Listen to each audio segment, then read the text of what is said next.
Real Dad Talk, episode 82, Fatherhood. Welcome, everyone. Chris B here along with Rob K. How you doing, Rob? Chris, I am great. The NBA Finals are over. Yes. OKC won. Not so nice. How you doing?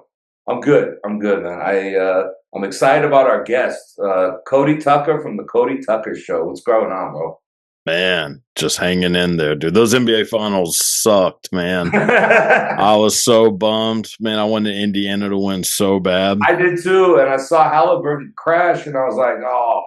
Dude, did you see that calf? When that Achilles tore, you can see that calf just pop. Tremble, oh, man. And he knew it the second he went down. Oh, yeah. Yeah. And it's over. Yeah. It's happened so much, they need to stop doing it. They need to stop playing with a calf strain. There was a lot of talk about the time that these players are required to perform on the court. Yeah. They need to shorten the season. Less games. They don't need to do 82 games. No way. Are you a San Antonio fan? No, so with basketball, I just have certain players that I really like, and so I like watching them. But if I do have to pick a team, I mean Dallas. Yeah. I'm also a big Knicks fan. I love the Knicks. I was rooting for the Knicks, man. All the way. Come on, the Villanova. Yeah. Cody, this is Real Dad Talk. It's parenting from a father's perspective, but yeah, I've been following you for a minute, and your stuff just captures here and there, and at times I've heard you talk about. Oh, you know what funny was? It was the WWE one on Monday Night Raw. Mm-hmm. Whether or not it was fake or not. And then you were talking about how you and your brother would be sitting there watching, and Dad would walk by, and you and your dad's voice would say, "What? Oh, you know that shit ain't real. That's all fake, man." Every time. Man, the other one was, you were talking about Steven Spielberg when he was putting together Back to the Future. Yeah. And originally, it wasn't supposed to be a DeLorean. It was supposed to be a refrigerator. Yeah. Right? And then why did he X the refrigerator? So he was worried that kids would watch Back to the Future, see them get into a refrigerator, and the kids would do it and get locked inside a refrigerator and die. It makes sense. Same stuff for Superman. They have to make sure that project is not realistic in that sense. Sure. But very excited to have you on the show. There is so much going on in the world. You're a history buff, I think. In my opinion, from everything you put out there, I mean, it's really compelling, engaging, and I think there is a part of that that's kind of we're losing in our modern society right now, where kids aren't reading anymore. Books are not really a thing. And kids are only being engaged by content that's just like movies or whatever, short films, TikToks. What do you think is going to be, like, let's say even 2 years down the line? What's the implications of all this going on? A bunch of dumbass adults. I mean, mostly, stupid kids turn into stupid adults. They don't just suddenly become smarter. I mean, granted, you may discover that you did have a love for a certain topic that you may not have explored very much as a child because school also sucks. But for the most part, 90% of those people aren't going to do that. They're just going to keep being dumb because they never had to learn anything as a kid. And I think it's like I was a substitute teacher for a while, like at a high school, actually the same high school that I went to, which is very weird. And you could kind of tell, like, oh, these kids, like they were more, I would say, like compassionate and more like mature in that sense.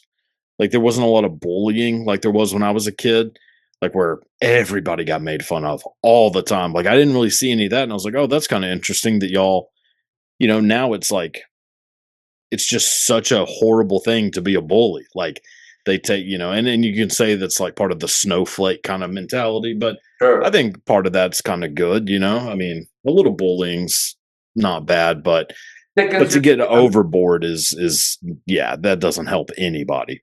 But when you look at the two sides of it, the cyberbullying against physical bullying. Yeah. What is more detrimental to the kids? I mean, cyberbullying could be just as psychologically. I think it's worse. I'm 100% with you. So people tend to not think that way, though. People are like, well, back in my day, you'd get hit in the face or shoved in the locker, all these things. I think being physically bullied is a lot worse. Having something done to your mind is so much worse. That lasts with you forever. Yeah. And cyberbullying, and I know you can just say, oh, well, hey, why don't you just shut your phone off, close the laptop. Don't worry about it. Yeah, I mean, that's not realistic anymore. Like, you can't, and nor should you have to, now, obviously, if you become a public figure in some way, then you just got to deal with that. Like, I get called all kinds of crap, and I don't really care. I mean, it's just part of it. But if I was 12 or 13, and I'm just seeing all these people make fun of me for posting a picture of myself that I like, I mean, that's going to mess with you so much worse than being physically picked on.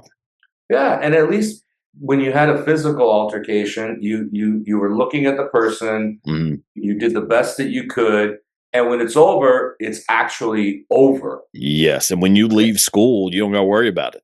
Sure. When you go home at 4, there isn't that bullying's gone. But with cyberbullying, it lasts the whole 24 hours a day. Exactly, and you're getting bullied by way more people. I mean, at the same time, and that's when it becomes overwhelming, and then that's when you have health issues. But the footprint that's left on the internet and the World Wide Web is forever. Right. Yes. So it gets removed. So that's the detrimental part. So I wanted to hit on something, and then you kind of brought it up to support even more. What subject were you substitute teaching? History. Obviously, right? Yeah. So, that was my plan, was to become a history teacher before any of this kind of worked out, if you want to call it that. Right. But bro, this is way better, by the way. I honestly, there's not one video I don't watch that I go, I got to hear this whole thing. Yeah. Like you got to hear the whole thing before you so on the history part. 2 points on this one. The first one was when we're as fathers engaging our children in that learning process, that thirst for education and knowledge, right? Not so much education, but knowledge, let's say. Yeah. When it comes to history, you have your major wars, you have your presidents, you have your, constitution, so on and so forth. What are the areas, and I didn't ask what age group you were teaching, but where in history can you start introducing your children to where it's actually engaging and interesting and would create that thirst to look for more?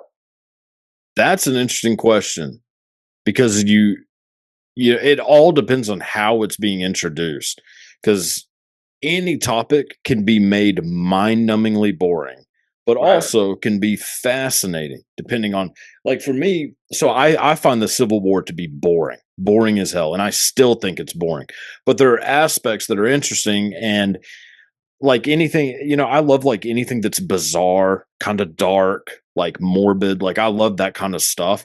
So if as a kid I was like slowly introduced in that sort of way, I would have been hooked on learning about the Civil War. And so by like osmosis, I would have learned about, the different battles, the different things. Like, I would have learned about those things as I'm learning about the like kind of crazier parts of it. And I think that's never done. Like, it's always, here's the dates you got to know, here's the names you got to know. You don't need to know why any of this happened. Just know that it happened at this time by these people. And that's boring as hell. Interesting. So, what are your thoughts on having any children? I mean, I'm not against it. I just feel like people tend to be nowadays way too eager to just have a child with anyone instead of actually making sure that the person you're with, like, that situation is stable enough. And not necessarily like money wise or like financially stable, but like emotionally stable. Like, are you for sure going to be with this person for the rest of your life? Like, if you don't think that's going to happen, why the hell are you having a kid? Sure. And so I think I'm more like, well, whenever that happens, then having a kid would be like a thing that comes later, you Do you know? have siblings? Yeah, yeah, I got a younger brother. Okay. And Yeah, your he's got 3 kids. and your parents, are they still together? Yeah. Yeah, yeah, yeah, still together, Awesome. been Wait, married like so your brother has 3 kids, right? yeah. Uh, so you're the fun uncle. Can I say that? Funkle? I'd say I'm a pretty fun guy, in So, most ways. like being an uncle is definitely different being than a father, but at the Mhm. same time, you have that same accountability. It's your family, so you Yeah, do anything for them, right? Uh, exactly. is there any questions sometimes? I don't know the age groups that they are. Is there any questions they ask you? Because I mean, they must see you on social media, Uh-huh. and would they ever ask you any questions about about you? Uh, they so, eh, there's the oldest one I think is, like, 12. I'm horrible with, like, remembering people's ages and stuff. I think the oldest one is 12, and then the other one's, like, 10, and then the other one's, like, a baby, so he doesn't know what the hell's going on. Um, but they kinda know that there's, they know I went on, like, Joe Rogan's podcast, like, they know about those little things, but I don't think it really means that much to them, which is kinda nice, it's kinda nice. It's nice for anyone to not think it matters. Yeah, they're not Um, starstruck. no, hell no. No, no, Yeah, no. Yeah, because 'cause they've known me way before any of this ever really happened. But they'll ask me questions about, I'm usually the person that their parents go to for questions that are like that. Like, I got a phone call the other day from my brother's wife, and she was like, "Hey, can you explain to," her son, she's like, "Can you explain to him what Islam is?" And I was like, Jesus Christ. I was like, this kid's like 9 or 10 years old. I was like, oh, how am I gonna put that into, like, I know what, obviously I can explain it to an adult, but it's like, God damn, sure. how am I gonna explain that to a 9-year old? And I think I did a decent job, but it was just the weirdest, most random thing. And I'm like, oh, well. And she was like, well, But, if but that, anyone but could do it, I think we're going to say the same. We're having the same. I had the same question. I don't know if the same question. Well, what I was going to point out is that it's interesting where, me as an uncle and me as a father, Mhm. two different responsibilities, two different Yeah. approaches, two different ways of being receptive. And, your sister-in-law came to you because she's like, maybe if Cody gets to them, he's going to be able to impact them in a different way. Yeah. Well, she also just didn't know what the hell it was Oh, either. So I think that might have been more of it, was that she was like, I don't know what the I hell mean, really what it is. I mean, but yeah. do we essentially even know what anything is? In a sense of, I was talking about this. I skimmed through the Bible once or twice. As Yeah. a kid, I skimmed through the Bible, didn't understand anything. Now, as an adult, I skim through the Bible, just picking up pieces, just like seeing what does Mhm. it really mean. But Yeah. do we really understand, or can we really wrap our minds around this kind of concepts that were printed over 2,000 years ago? So Cody, before you answer that, I find the irony in the fact that they say that the Bible is his story, right? Yeah. Yeah. Yeah. And Right. having said that, but my question is, how do you and how do you interpret these words that are so far, far, far long ago? Like they're talking a foreign language. So Yeah. I I don't, and this is just my own personal, thoughts on it. I don't judge anybody for whatever the hell they believe. Do whatever you want. I don't really buy any of it.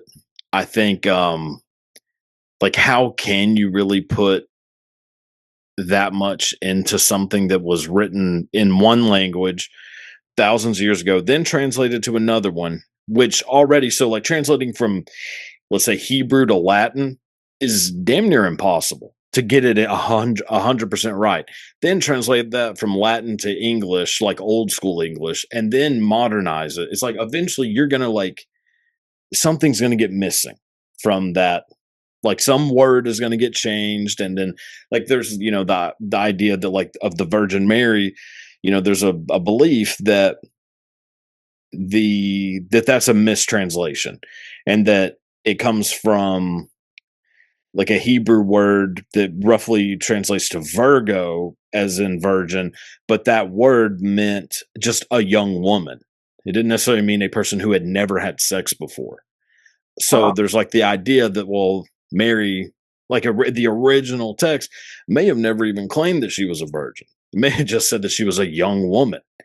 But then obviously it's like, well, how do we even really know that's the case? Like, so I think it's damn near impossible to put much into any religion. I just find them to be very fascinating. But that's more how I look at it. But do you, like, in regards to history, all the history books that date after that, right? Yeah. And for our kids, we kind of like, we talked about this last episode, and with Evan. So Evan was saying, like, back in the day, we're only taught, we're taught about all the presidents and the vice presidents, right? By name, all the way from 1 through, where we are now. Yeah. Now it's like, hey, you just got to know the first president, Lincoln, Kennedy. Citizenship questions. Like what happened to You were referring to it earlier, right? You're these dates, these wars. What happened to the education system, as in, are we doing the right thing, not focusing on presidents? Or the history, like the history courses that we're learning, are we on the right path, or are we deviating from it? Well, I think we're deviating from it in the sense that we put way too much focus on like what happened instead of like why it happened. Like, why did this happen? Like, why did people come here from England? Like, why did the first colonists come here in the first place?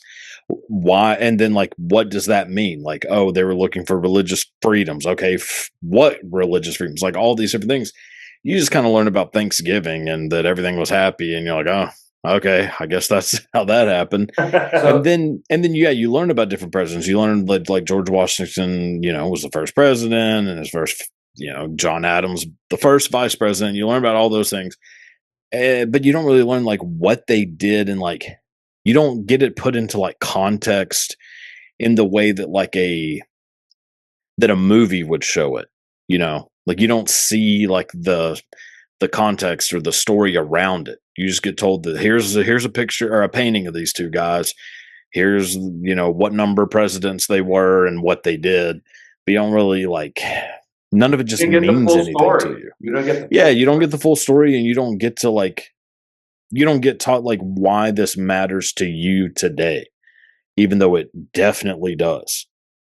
So let me ask you this: if you had the option, and I'm sure you've been asked this question before, but I haven't heard a response.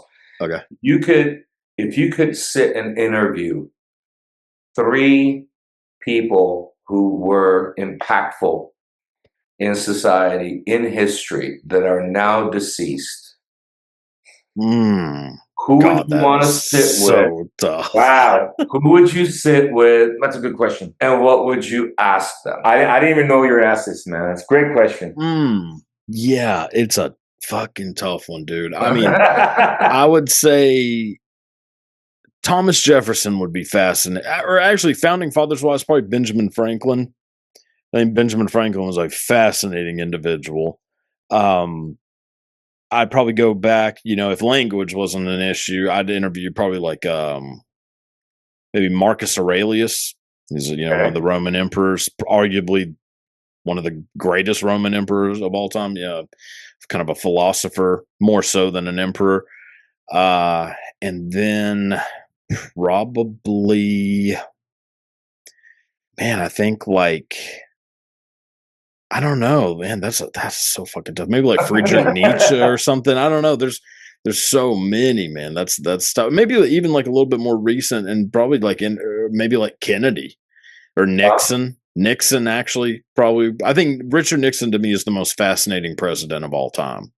Well, he's controversial. I get it, but very, very controversial. Yeah, for sure. So that's for sure. But also just very complex. Like a guy who.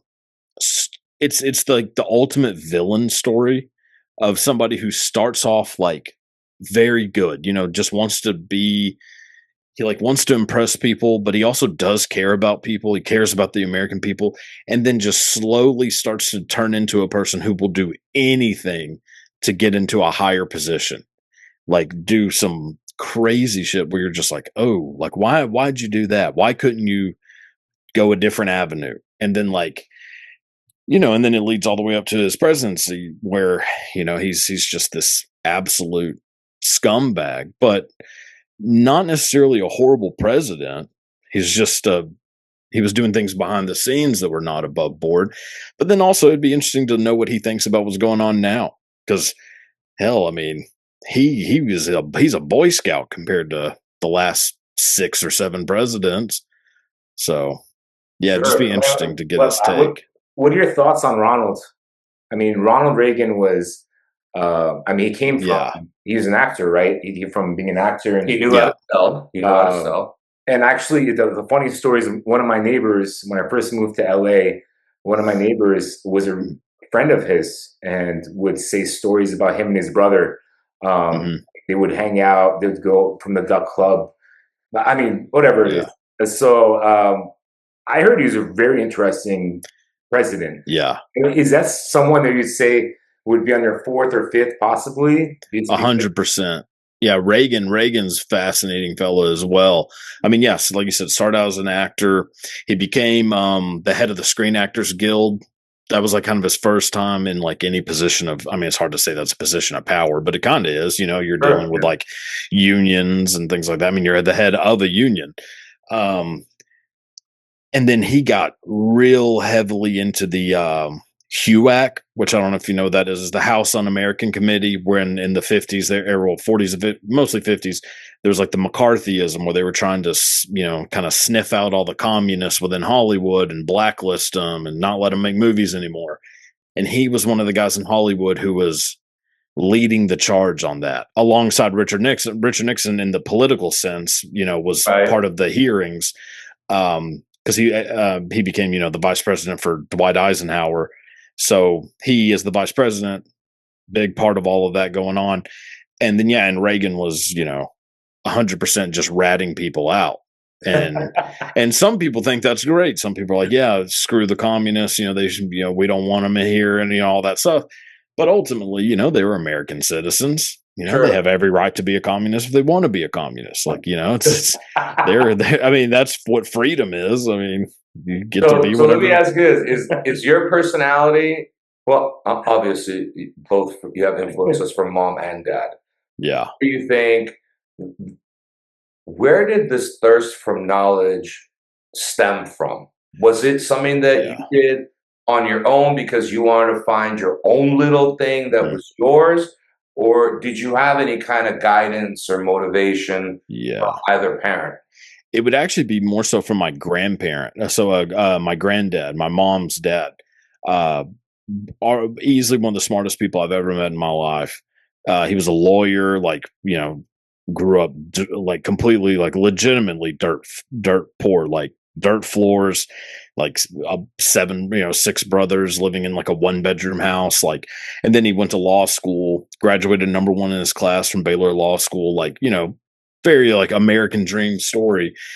And he's from Waco. And he but he would like me and him, even whenever I was a little kid, would get into these huge arguments over like politics.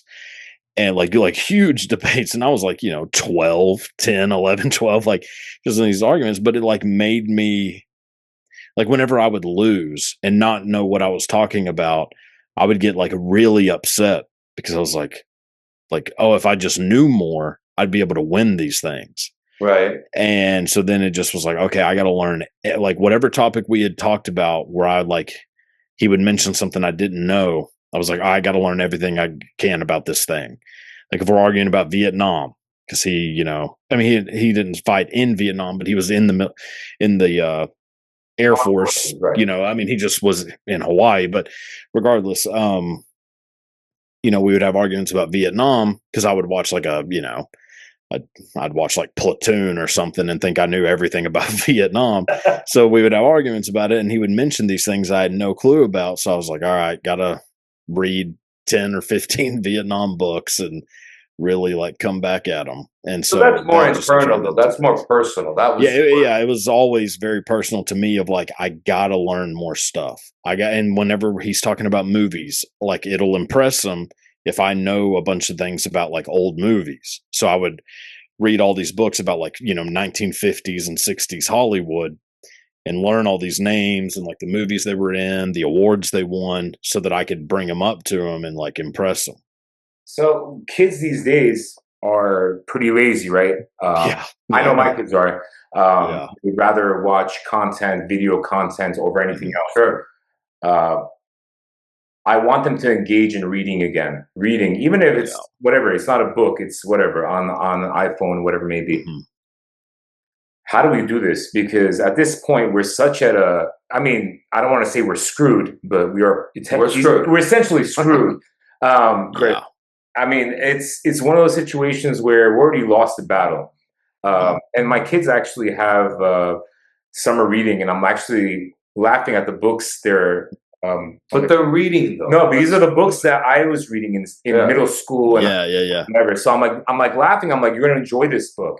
He's like, what do you mean I'm gonna enjoy this book? This book sounds lame. I was like, bro, I'm like, just give it a chance. Like, read this book. It's a classic. It's a classic for a reason. So I want to say, Very true. what would be your best message you could send to any kid out there or anyone that's aspiring? Just kick this cell phone. You know, You're not going to be able to kick it. no, but Yeah. what is the positive, proactive things that books do other than this?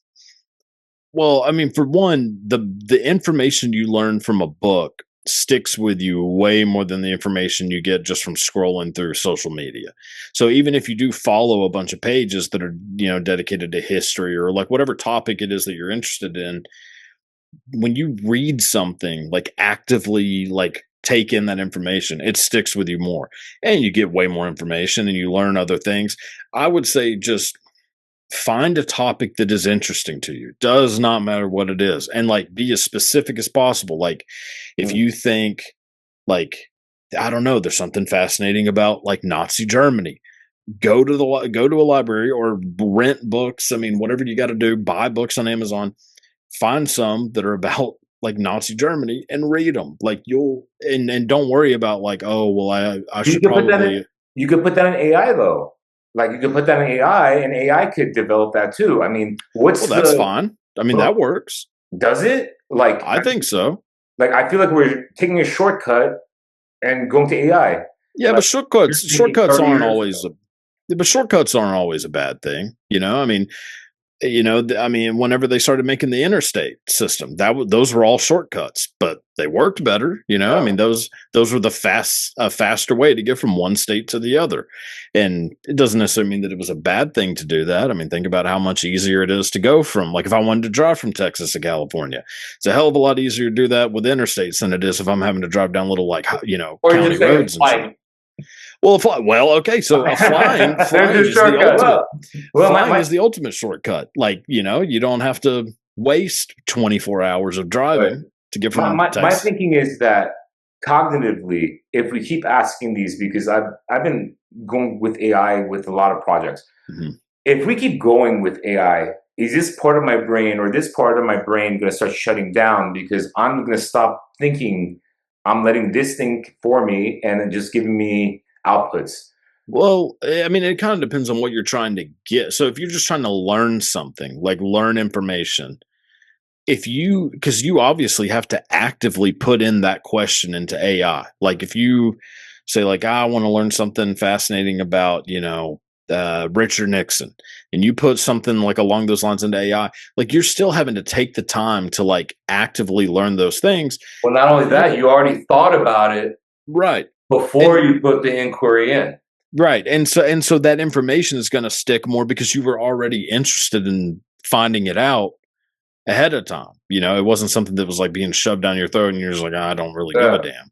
Like I don't think it's necessarily a bad thing for there to be shortcuts. I just think that my problem more with AI is like people using it to like do like schoolwork and do things for them. Like if you're just using it to get information, that's great. I mean, that's what books are. It's just you get to have every book ever made put into one source and get the information, and you don't have to, reading takes a lot of time, and you don't Yeah. have to like waste as much time. Because, if I'm reading a book on like Da Vinci, I might like if it's 600 pages, I'm not remembering 600 pages worth of information as I'm reading it. I'm remembering the things that stick out as Sure. being interesting. And AI kind of just does it for you. So I don't think it's a bad thing. I think using it to like shorten a book, like a book that's not like nonfiction, but like a classic, so like let's say the teacher for summer reading is making you read so like Grapes of Wrath, that's like a classic book.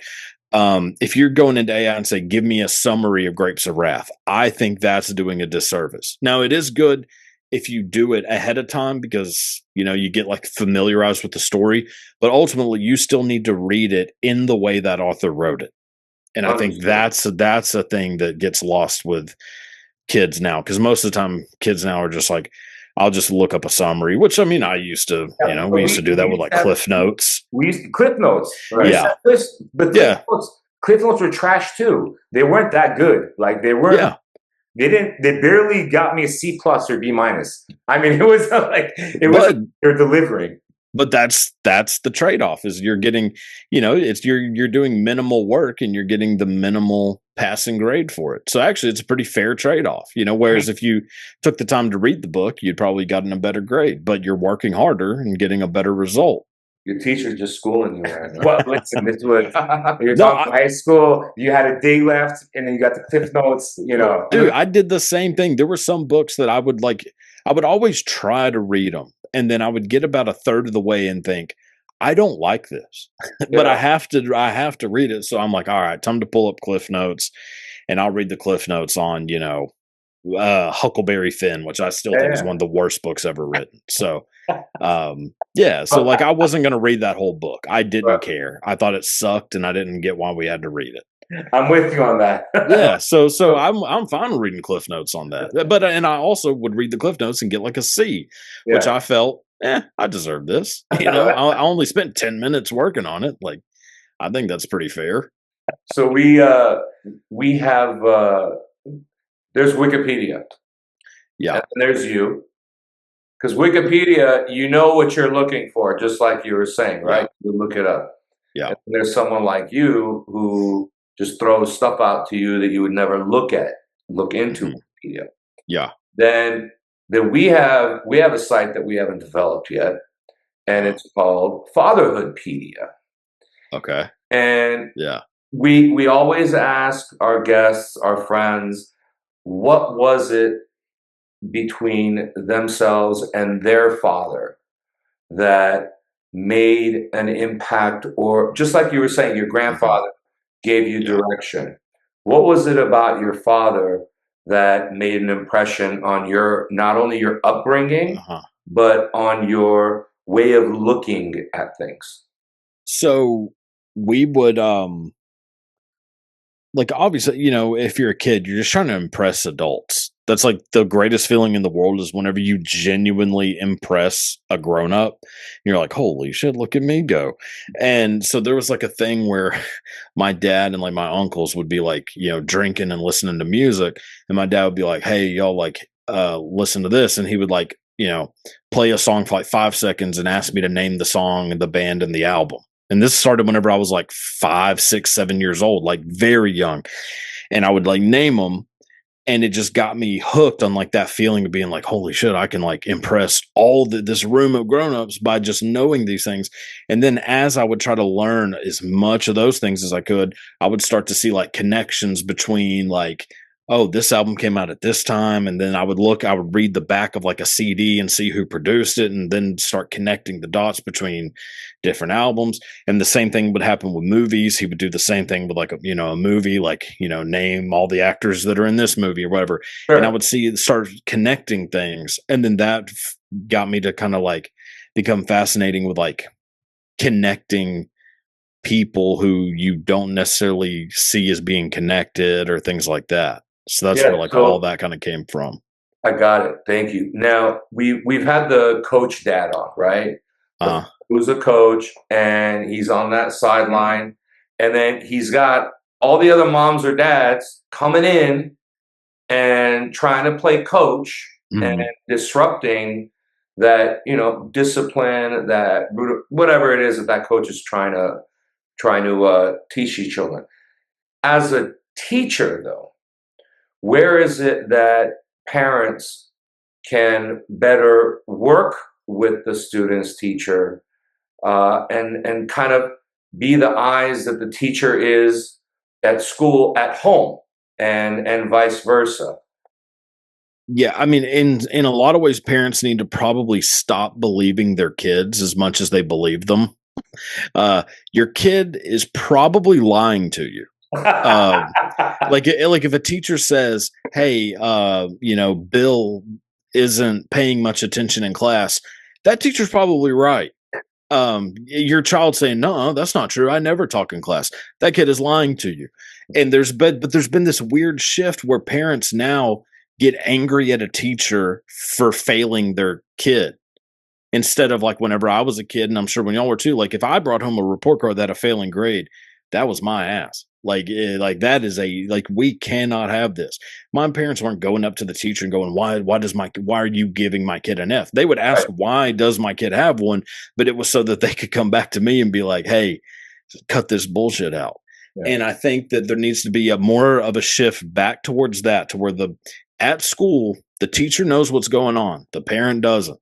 Now, obviously, when it comes to like some other things, yeah, like your kid, you got to believe your kid. But like things like that, like in the classroom, stuff like that, the teacher knows what's going on. The teacher's done this with hundreds and hundreds of kids. Right. They know how to do their job. Some are better than others, obviously.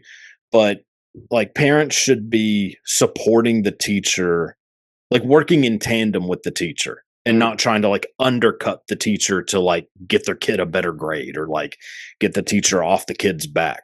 That's not doing anyone any favors. It's a disservice. I mean, we're pissing off the teachers. I mean, that's not even worth it, because I trust all the teachers that are at school. I mean, same with Chris. I mean, it's a kid. If there's an issue that arises, it's either your kid or another kid or something that's going on. But right, the teacher's there to be there for your kids. So I think this day and age, you got to trust them and you got to let them do what they're supposed to. Some parents are, of course, everyone's entitled. They feel they're entitled, and they're I'm going to talk to the teacher. I'm going to change things around, or I'm going to talk to the basketball coach and get them on the team. Right. It's like, if your kid doesn't put that effort in, if not burning their brain for school or athletically in sports, they're not going to get there. You're not always going to be to hold their hand. But it's kind of, our old school ways that we were all grown up. We had to really bust our ass to get where we are. Yeah. Just keep on hustling. Even if plan A fails, go to plan B, then plan C. If you want plan D, we just keep, we're hybrids, our generation, because we're not one. We just kind of mix into something else. Whatever works. Let me ask you this. Yeah. Tell the dads out here what you're up to, what you're doing. We found you. We've been following you. You're out there. You got a lot of projects on your plate. There's a book. I'm reading your book. Go for it. What's going on with you? Yeah. So got the book. So the book's out now, or has been out for a little bit. What's it called? It's called And Now You Know. Here, hold on. I got a copy somewhere. There it is. Yeah. There's a copy. So some shameless promotion. But it's great content. I love it. Thanks. No, thanks, man. I'm glad you like it. Yeah, the feedback has been pretty damn good so far. I didn't really expect anyone to buy it, to be honest, and so the fact that a few people have is pretty nice. So, it's just like a collection of stories, kind of like what you would see on my like social media, just kind of in a little bit more detail, because obviously with like social media you have to keep them under certain time restrictions. Right. So this lets me like include the things that I normally would have had to like taken out to fit under that.